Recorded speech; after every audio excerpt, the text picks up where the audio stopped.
Hey guys, welcome to the Inside Podcast. I'm your host, David Alexander, and today I'm going to be talking with my guest, Chris Dudurovic, about realms and planes of existence. How are you going, Chris? Pretty good. How are you? Good. Can you state your full name, please? My name's Christopher Dudurovic, What is your age? 19, What is your sexuality? straight.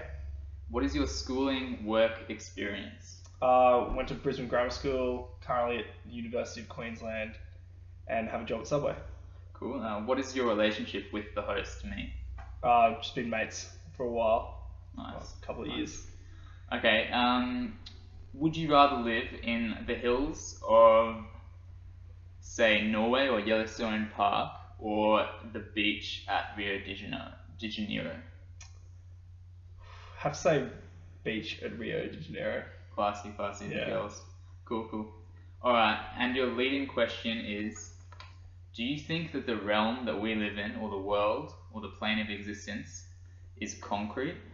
Do you think that this life and sort of what's around us now, is that it, or is there more? Personally, bit of a pessimistic view. I think it's pretty concrete what we live in now. I don't think there's much else. But obviously open to ideas Yeah. about other things. So you think that basically the matter around us is the only flow or the only system of life that there is? Pretty much. I don't know. I can't see any potential of another realm, but that's just based on what I know scientifically. Yeah. I've brought this up with you once before, like a few months ago. But one thought that I had was, my dog thinks that it's a human, and it thinks that it's part of the family, and it doesn't know that we can communicate better than it can. And what struck me is that I was sort of started thinking, what if I'm someone's dog? Do you know what I mean? Yeah, no, I know what you mean. I've you- actually had that thought before that we think we know everything. We think we know what's going on, but in actual fact, Yeah. we're just, I don't know, a player in some grand scheme. It is very scary. What about a sort of issue of space? Because Earth is such a tiny particle essentially in Yeah. the universe. Do you think, I guess, the walls of the universe, which is a topic worth talking about in itself, because the universe is ever expanding, but it's also never ending. Yeah. Do you think that there's anything on the other side of the wall? Yeah, that's an interesting one. I don't know, actually. I don't know. Maybe there's another universe, completely different rules of science, of physics. But yeah, there's definitely a possibility. I reckon. But at the moment, until there's concrete evidence, I think. Yeah. So you and I guess, are the sort of people that don't really want to have to dabble in things that aren't really worth talking about. Like, this is just a mediocre conversation, but if there's no proof, there's no reason to really worry about it. Would that describe you? Yeah, but I'm still, like I said before, I'm still open to Yeah, any definitely. theories. But one thing on the topic of the universe, people say that the universe is ever expanding, right? That makes it seem as though it's the only thing around, the only thing like in this realm, as you said. But I don't know if you've heard the theory of like the crunch, big crunch. I haven't. So the universe is expanding, right? And then it's some energy makes it expand, but eventually it runs out and it has to start contracting. True. So eventually it contracts back into the singularity and then Big Bang all over again. That is, yeah. So that's the theory I've heard. So if that is happening, there could be a whole bunch of universes doing the same thing. Very true. Are we just sort of one atom in something and we're being bustled around? And it's a very human thing to do, to think we're the only universe. Yes. Do you think it's part of human arrogance? Yeah. Oh, yeah, for sure. Yeah. That's one thing. One interesting sort of thesis that I read a while ago was, you know how there were a few, especially religious fanatics, that over the last 5 years have just thought that the world was going to end at several points. Yeah. This guy that I was listening to said that basically he thought that those people couldn't imagine life that wasn't theirs. Like they honestly believed that Theirs was the only way. theirs was like the world was for them. Yeah. and Oh not- no, that is very Yeah. human. Well, in terms of other universes, do you subscribe to the thinking of like parallel universes where you might have subtle changes? I don't. Yeah. I don't really know. Obviously, I don't really understand that topic that well. But yeah, no, it's definitely a possibility. I'm not too sure, to be honest. I don't know What about do you. you reckon? Well, I find it hard to imagine. Like, I'm not. Yeah, I agree with you. It's kind of something that's come through in like popular fiction, I think but I don't know. my imagination isn't good enough to comprehend. something Yeah, like yeah. that. Oh, it hurts my head. It actually does hurt my head.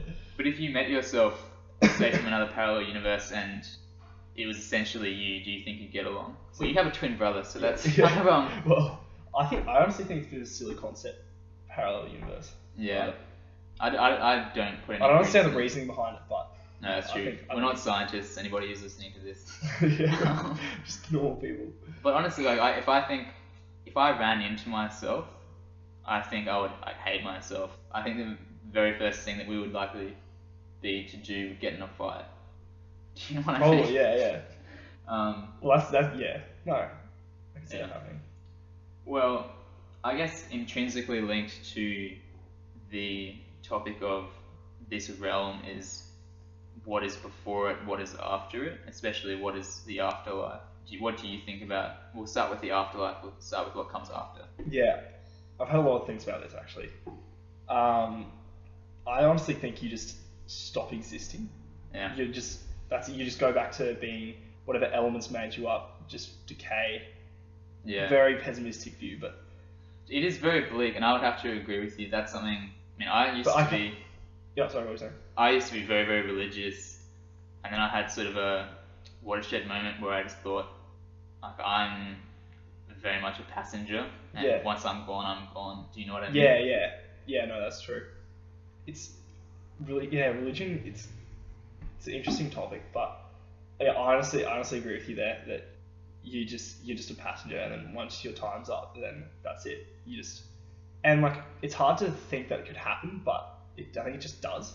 Yeah, it is really hard to confront yourself and say, well, like my life is start and stop. Yeah, Do you know what I mean? I don't think anything less of people who do believe in the afterlife. I think the people who believe in the afterlife potentially have a better imagination than me. Yeah. Are potentially more hopeful than I am. But also I could say that some of them very obviously are more scared. Yeah, no, that's right. An interesting thing I read, which kind of reinforces that, is that we're kind of like machines. We're just chemicals doing their job, and our thoughts are just a byproduct of that. Yeah. One thing that proved that was this. I don't know if you've read it, 13 Mysterious Facts, something about science. It's a book. I haven't read Anyway, it. it's pretty interesting. And so this thing on free will, Yeah. and how we technically don't have a free will. Our body will release the chemicals or whatever, I don't know the process, but the action will happen before we consciously think about it. So we're actually kind of like machines. Is that the sort of, I remember hearing a little bit about this, like this guy, this might be an urban legend, but he was on trial for murder, and his defense was, I didn't kill her, I didn't want to kill her, my neurons made me kill her. So his defense, which this might not be real, but he was saying, his lawyer was saying, that it was just the chemicals in his brain hidden as a vessel. Oh, well, that can't hold up. Now, obviously. But it's interesting. Yeah. Interesting little. That's something that I've thought about. What do you think about your own free will? Do you think that you really have a Yeah. choice? I think it's all, everything you do is done by like through your chemicals and stuff, but it's all based on like how you've been, like what you've done in the past, genetics, like nurture versus nature and stuff like that. Yeah.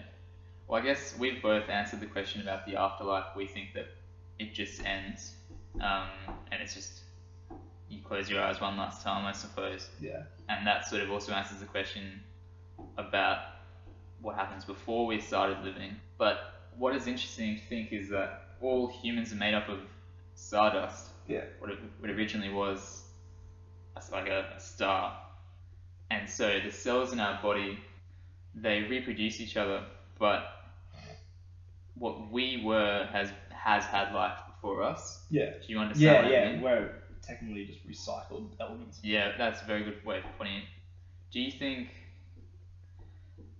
like my mother is from Sweden, and I've been to Sweden, and I was walking around, and it might have just been a trick that I was playing on myself, but I felt like I was walking through my grandfather's university, and it just kind of felt like it was my DNA was familiar with it. Yeah. Do you think that's just something that you might play a trick on yourself, or you think it's sort of... Because I honestly am skeptical about my own experience. Yeah, I don't know. That's interesting. I've never had anything like that, but it's possible. Yeah, Yeah, that's very, very weird. interesting. Jeez, first podcast. Getting deep. Yeah, I'd like to reintroduce my guest. This is Chris. He's my mate from school. I guess the first time we sort of really became close was we went to Vietnam together. Sorry, massive blowout. We went to Vietnam and Cambodia together, and we worked on a school trip, and that sort of pointed to the same sort of topic, because there's almost different realms between Vietnam and that communist school in the middle of the mountains, which no one's ever heard of, and I doubt I'll ever hear of again.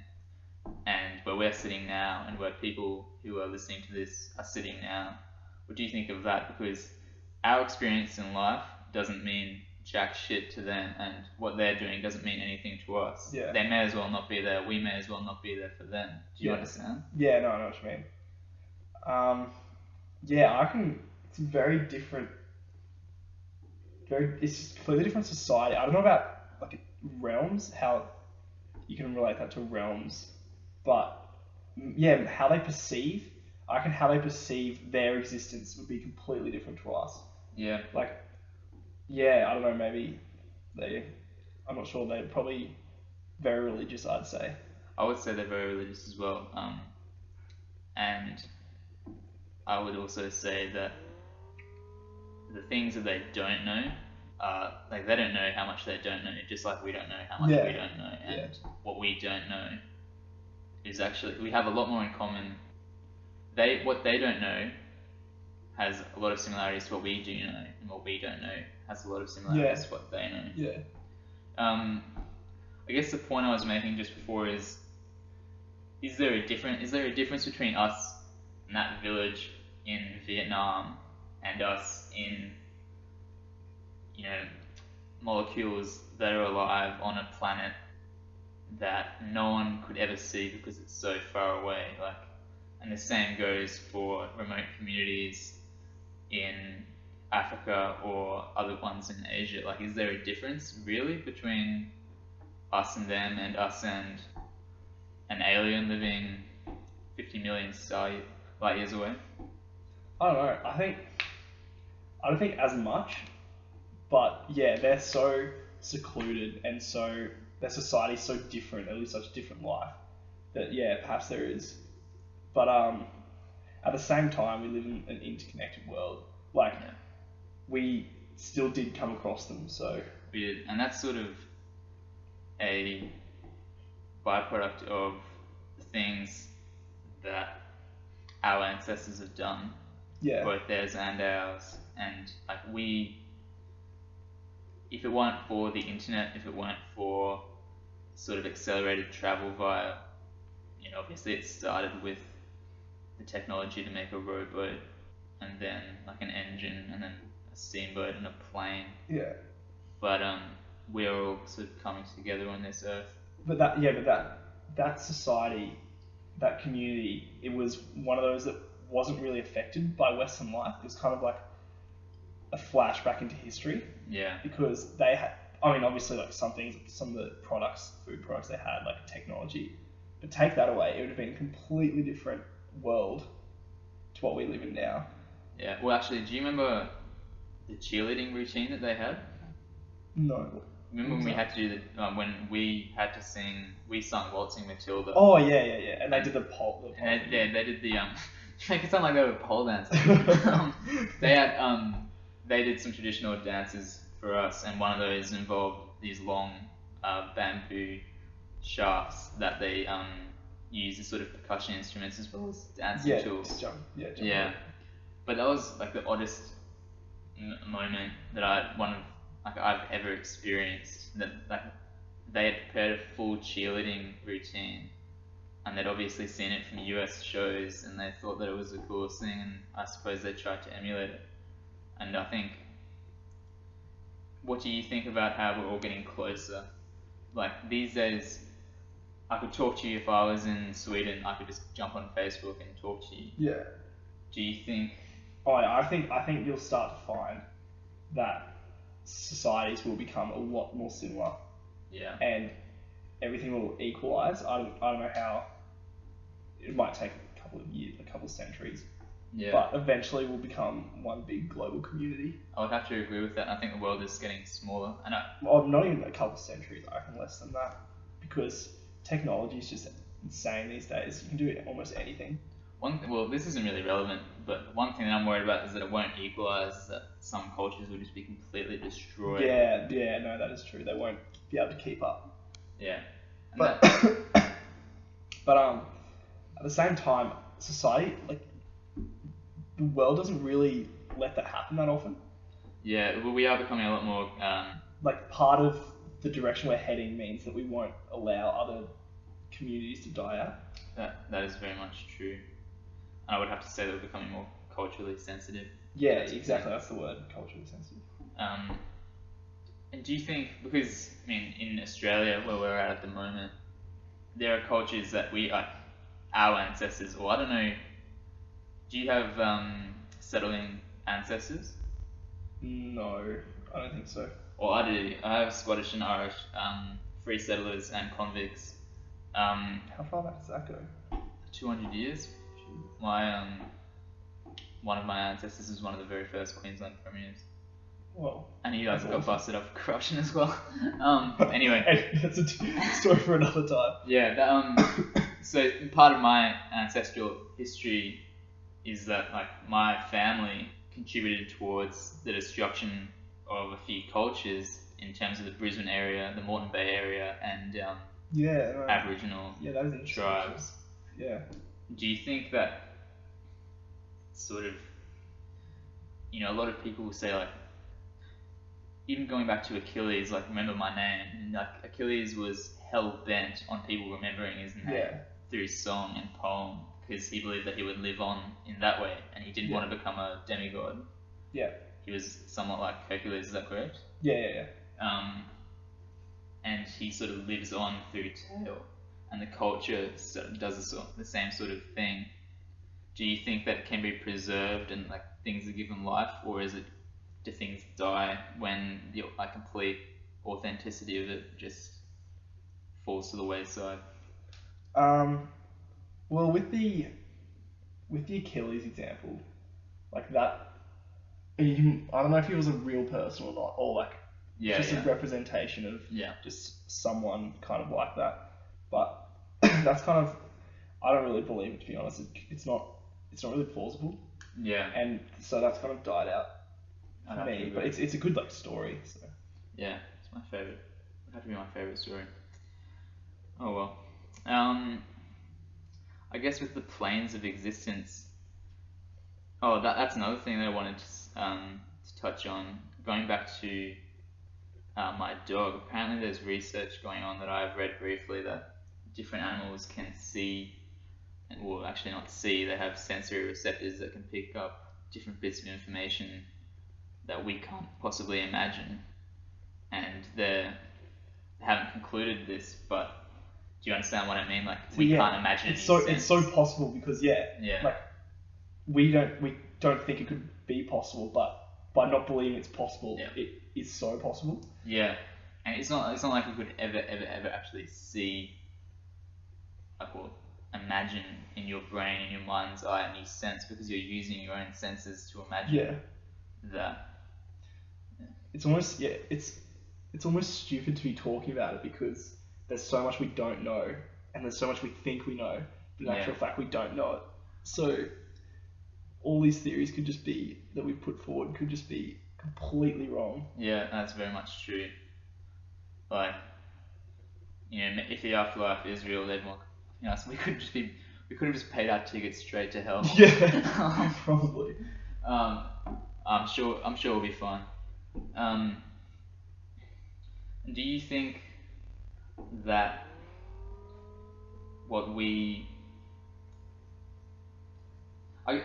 is your opinion on where humans are at on Earth? What are we sort of only here as a mistake, or is there an actual purpose to life? And that's the same for every organism, I guess. But for humans, as the most advanced that I can possibly imagine, is there a purpose, or is it just an accident?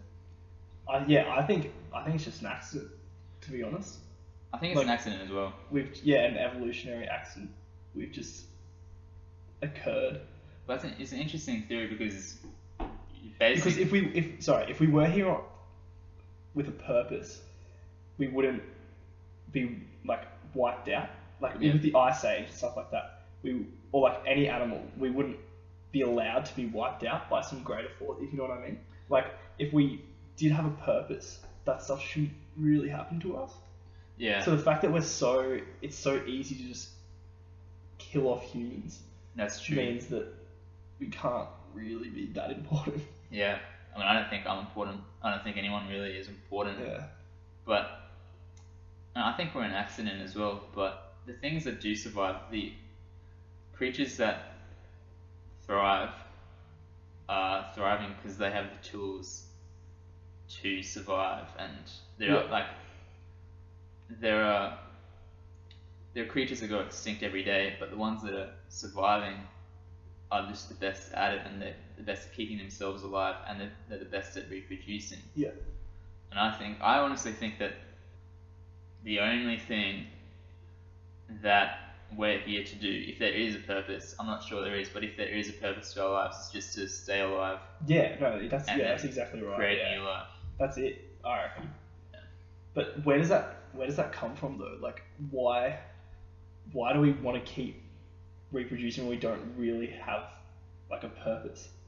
That's very true. Like, I honestly don't know why. What's the point of keeping our species alive if we're not going anywhere? That's really interesting, actually. Our own flaws, I guess, keep us going because, if we have kids in the future, they don't exist yet, and like they can either have a life or not feel a thing because they will never exist. You understand? Yeah. I don't really know what is the incentive for me to create again, and it's my own flaws because like I'm also heterosexual, and like my own basic desires mean that I'll have sex. But that desire must come from this evolutionary need to reproduce. But then that comes back. It's like why? It's like chicken and egg. Why? Yeah, exactly. What came first? Like the need to do it, or? That's true. Actually, I learned the answer to the chicken and the egg, and it pissed me off so much. What is it? It's a mutated. A chicken is just a mutated bird. Oh yeah. But it's still an interesting. It's a true shame. It's still a very interesting philosophical question, I suppose.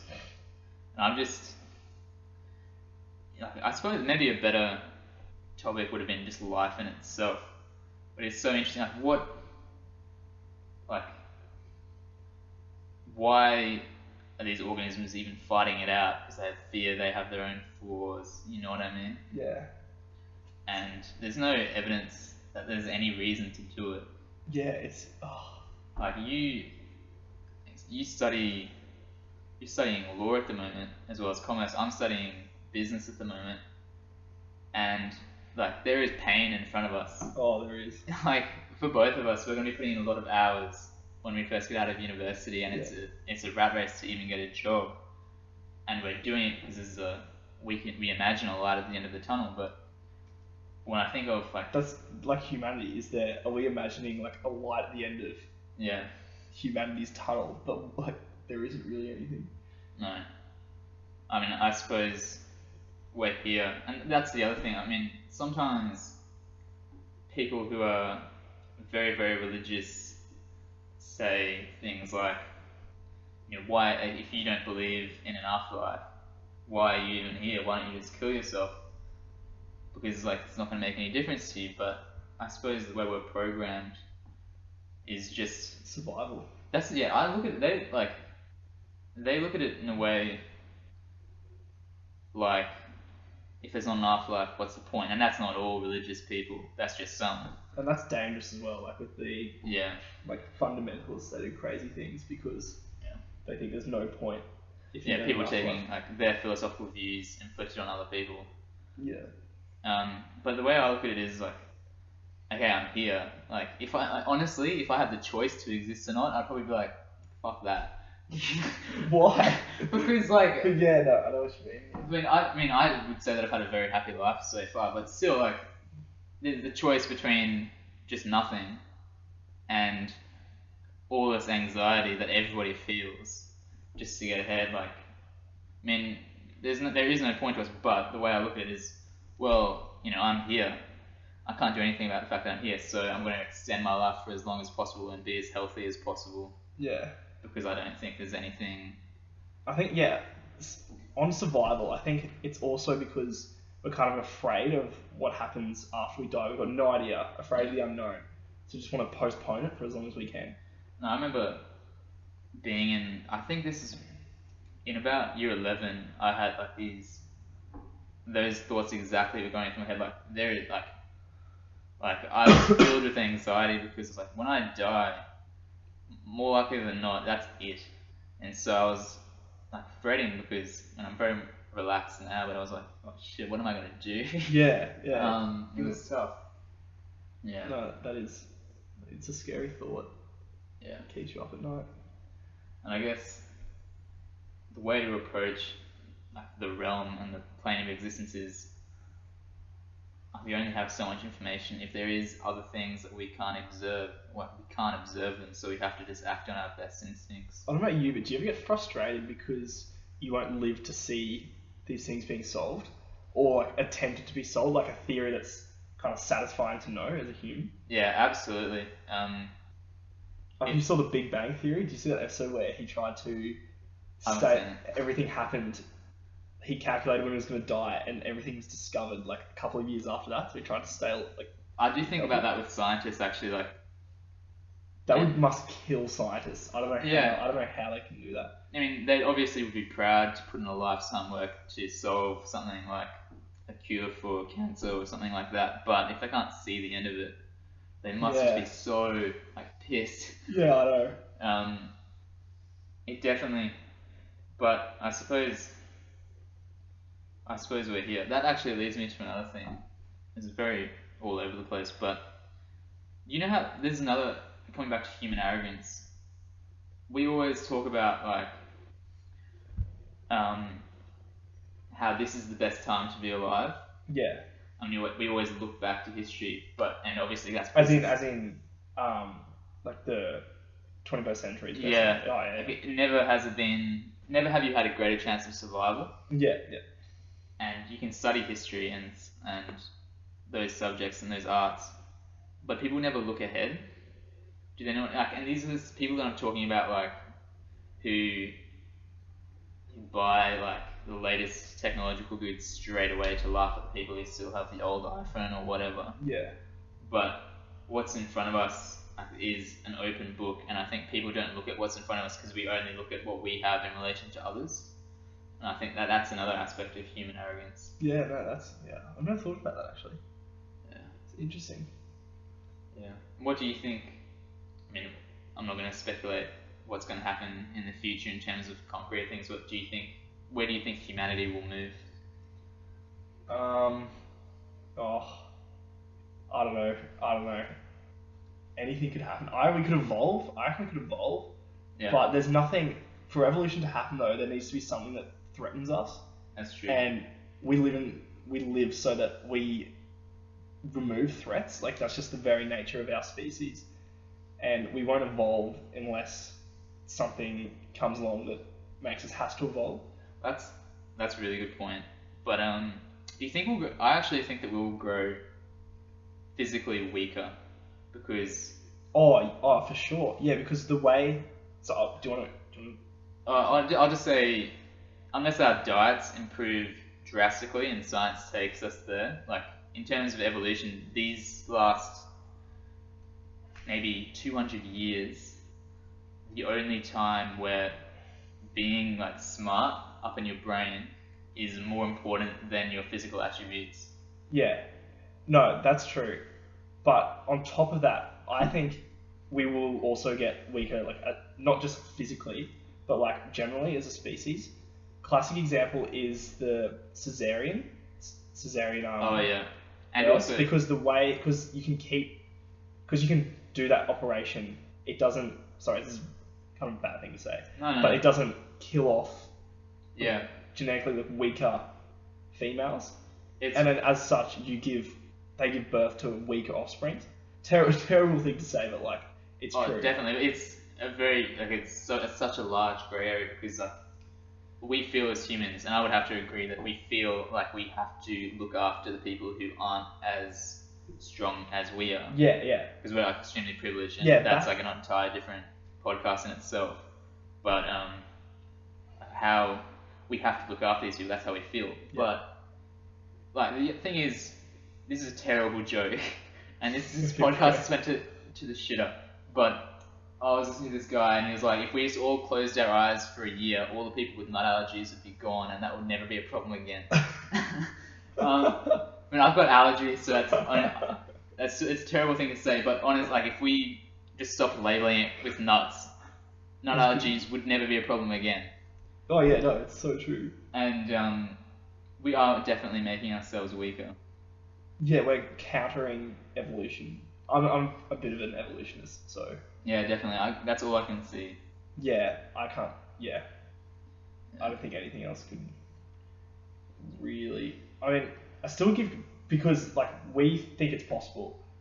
In our minds, we think that's the only way, but at the same time, religious people think that as well. So Yeah. we have to give credit to their theories, even Definitely. though we don't believe it to be true. Like we can't see a way that's possible. We still have to. They kind of do, and Yeah, we have to give them credit.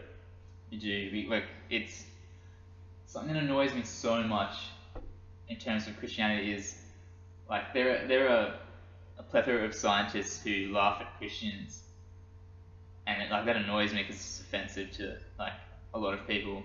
But the other thing is there are scientists who break away from mainstream evolution and they have like slightly skewed, Yeah.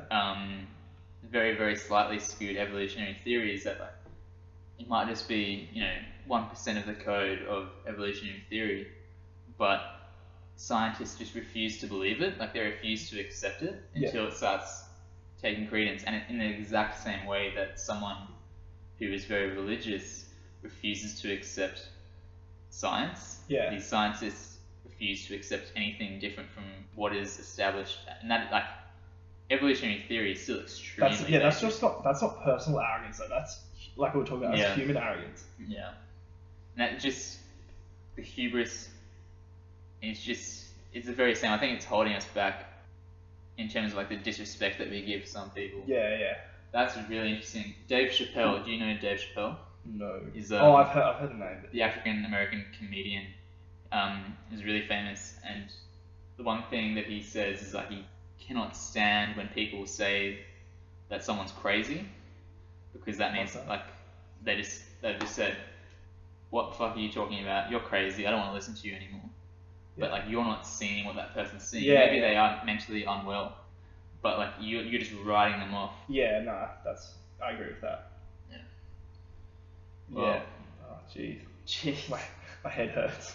Yeah, my head hurts a bit as well. Yeah, that is interesting though. Do you reckon, to close it out, do you think that, sort of coming back to the original point, do you think that this life is concrete in its boundaries and its structures, and do you think as time goes on, or if we were to go back in time, do you think that life would just be different because of information, or different because of something that happened or something that happens? Do you think that life and the world and meaning in itself could just change?